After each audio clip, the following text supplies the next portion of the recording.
자, 그럼 먼저 이슈부터 짚어보도록 하겠습니다. 강남 쪽으로 집중되어 있었던 부동산 시장에 어떤 변화가 감지되고 있습니다. 종로, 중구, 용산구를 중심으로 한 강북의 강세 좀 살펴봐야 될 것 같은데요. 오늘 자세한 내용에 대해서 박일건 대표님의 강의 지금부터 들어보도록 하겠습니다. 네, 앞서 말씀드린 것처럼 최근에 이제 강남권을 제외한 비강남권역의 아파트 가격이 심상치 않은데요. 이런 아파트가 급등하고 있는 현황에 대해서 좀 살펴보겠습니다.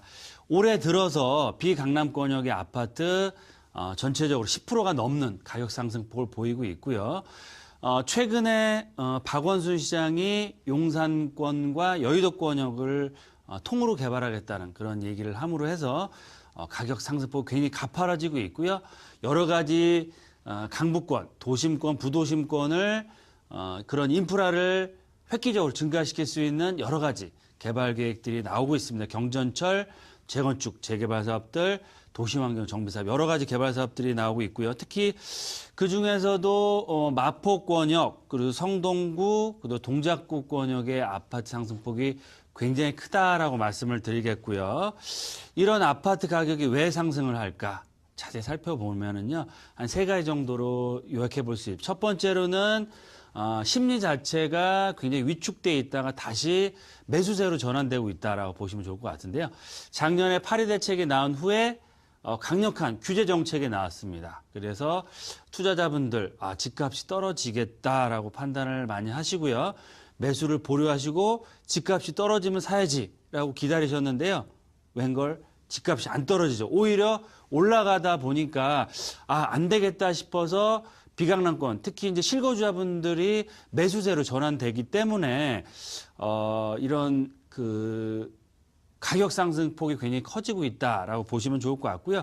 거기에 따라서 여러 가지 규제에 따른 내성도 생긴 것 같습니다. 그래서 이제 웬만한 강한 규제책은 다 나올 게 다 나왔기 때문에 더 이상 강한 규제책은 없을 거라고 판단이 되기 때문에 그런 투자자들의 심리, 매수인들의 심리가 많이 바뀌고 있다. 그런 것들이 바로 매수세로 전환이 되고 있기 때문에 가격 상승이 이루어지고 있다라고 보시면 좋을 것 같고요. 두 번째로는 정말 유동성이 너무 풍부합니다. 제가 많은 투자자분들, 시청자분들 만나 뵙고 투자 상담해드리고 좋은 지역 매물 투자를 해드리고 있는데요. 지금 투자할 데가 없습니다. 지금 주식시장도 굉장히 안 좋고요. 물론 비트코인이나 이런 투기성 그런 것도 굉장히 규제가 강해지어 있고요. 특히 자영업자, 소규모로 해서 사업을 하기에 굉장히 어렵죠. 일부 대기업들, 반도체 대기업들의 그런 수출 호조로 인한 그런 경기 외화 공급은 굉장히 많아지고 있고요. 문재인 정부에서도 부동산 규제는 하고 있지만 그 외로 해서 많은 부양 정책, 재정 정책, 즉 쉽게 얘기해서 돈을 만들어 지금 시장에 쏟아붓고 있습니다. 그런 돈이 주식시장으로도 못 가고 이런 사업, 기업 시장으로도 안 가고 부동산 시장으로 오고요. 이게 보니까 서울권역의 핵심적인 지역, 입지가 좋은 지역의 아파트가 안전자산으로서 정말 재산도 지켜주면서 가격 상승폭까지도 커지기 때문에 이런 유동성 자체가 부동산, 특히 아파트 시장 쪽, 입지가 좋은 지역 쪽으로 용산이나 여의도권역, 강남권역, 부도심권역으로 집중적으로 모여들고 있다라고 보시면 좋을 것 같고요. 마지막 포인트로는 시장 조사를 해보시면 아시겠지만 제가 이제 필드에서 많은 부동산을 방문해서 상담을 하고 매물을 구하고 있는데요. 정말 매물 구하기가 하늘의 별 따기입니다. 좋은 지역, 좋은 매물은 그만큼 없다라고 볼 수 있겠는데 그 가장 큰 이유 중에 하나가 요즘 웬만한 분들은 임대사업자를 작년 올해 초에 거의 다 내셨고요. 그래서 좋은 매물들은 짧게는 4, 5년 단기, 또 길게는 8년 이상의 중장기 임대 등록증에 매물을 올렸기 때문에 팔 수가 없습니다. 그래서 매물의 품귀 현상이 일어나고 있고요. 이런 매물 부족 현상으로 해서 매물이 없기 때문에 가격이 올라가고요. 올라간 가격으로 매수가 실제 이루어지면 그게 바로 호가가 실거래가로 되면서 가격이 급격하게 상승하는 그런 거래가 많이 이루어지진 않지만 가격 상승폭 굉장히 커지는 현상들을 보여주고 있다라고 보시면 좋을 것 같고요. 앞으로도 이런 당분간은 이런 매물 품귀 현상에 의한 가격 상승폭은 더 심화되지 않을까라고 예상해 볼 수 있겠습니다. 그렇군요. 그렇기 때문에 이 투자를 하실 때 조금 더 신중하게 생각을 하셔야 될 것 같은데요. 앞으로의 투자 방향, 전략 어떤 식으로 좀 세워가는 게 좋을까요? 네, 뭐 반복되는 얘기일 수도 있지만 제 방송에서 늘 말씀드리는 것처럼요. 내가 거주할 집들 한 채는 정말 꼭 보유를 하셔야 되고요. 무주택자나 1주택자 같은 경우는 서울권역에 꼭 강남이나 용산 여의도권은 아니더라도요.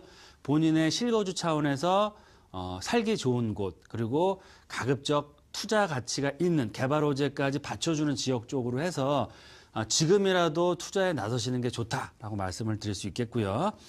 두 번째로는 재개발이라든지 도심 재생산업이 활발하게 추진되는 지역들, 제가 지난주에 종로구, 중구, 용산권역, 이 도심권역의 아파트 상승률이 굉장히 높다라고 말씀을 드렸는데요. 그런 것처럼 용산이나 도심권을 중심으로 한 이런 도심 재생산업, 재개발 사업 지역 중심으로 투자를 하시면 좋을 것 같고요. 지분 투자를 하시든지 아니면 소형평 형태 역세권에 있는 소형평 아파트는 투자 가치가 굉장히 좋다라고 말씀을 드리겠고요. 마지막 포인트는 이런 비강남권이 계속해서 가격이 올라가면 강남권이라고 가격이 가만히 있을까요? 그렇지 않습니다. 비강남권과 강남권의 격차가 지금도 굉장히 평당 1,000만 원, 1,500까지도 벌어져 있는데 이 갭이 메워지면 강남권의 아파트가 또다시 올라갈 가능성이 상당히 높습니다. 왜냐하면 투자 가치, 실거주 차원에서 그래도 강남의 인프라를 따라올 수 있는 지역은 아직까지는 없기 때문에 대기 매수세가 매수세로 전환될 수 있는 가능성이 상당히 높다라고 말씀드릴 수 있기 때문에 이 자금여력이 좀 풍부하신 분들은 그래도 강남권역에 좀 중기적인, 중장기적인 측면에서는 투자하셔도 좋은 투자 성과를 얻을 수 있다라고 말씀드릴 수 있겠습니다. 그래서 정리를 말씀드리면 집, 주택 매입하시는데 너무 걱정하실 필요 없고요. 정말 똘똘한 한 채, 내가 살 집은 있어야 되지 않겠습니까? 그래서 도심권에 개발 호재가 많은 지역들 중심으로 한 그런 새 아파트를 받을 수 있는 재개발 지분이나 소형평 형태 아파트, 그리고 강남권역의 이런 소형평 형태 아파트는 실거주뿐만 아니고요. 투자 가치 면에서도 상당히 좋기 때문에 투자를 머뭇거리지 마시고요. 실행에 나서시는 게 상당히 좋겠다라고 말씀을 드리겠습니다.